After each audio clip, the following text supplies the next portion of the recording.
4 વ્યક્તિની મગની દાળ બનાવવા માટે 2 કપ મગની દાળ લો અને 3 કપ પાણીમાં એને અડધો કલાક માટે પલાળી રાખો. એ પલળે છે ત્યાં સુધી આપણે બીજી તૈયારી કરીએ.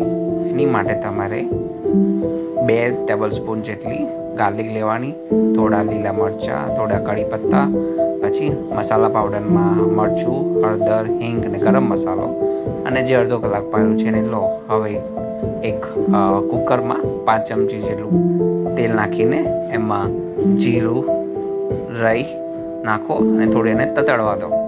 પછી એમાં જે મસાલા તૈયાર કરે છે એમાંથી લસણ છે, લીલા મરચાં છે, કઢી છે, કઢી પત્તા એ અંદર નાખો અને પછી એને ધીરે ધીરે સતળવા દો 1 મિનિટ જેટલું. પછી એમાં બધા મસાલા નાખો અને થોડું એને હલાવો બરાબર કે બધું મિક્સ થઈ જાય. પછી જે આપણે મગની દાળ પલાળેલી છે એની અંદર નાખી દો બધું પાણી. એક્સ્ટ્રા પાણી નાખવાની જરૂર નથી તમારે.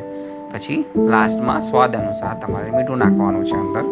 બરાબર બધું મસાલા અને મગની દાળ બરાબર મિક્સ થઈ જાય એ રીતે 1 મિનિટ હલાવો. પછી એને કુકર બંધ કરીને 3 વિસલ માટે બનાવો તો તમારી મગની દાળ તૈયાર.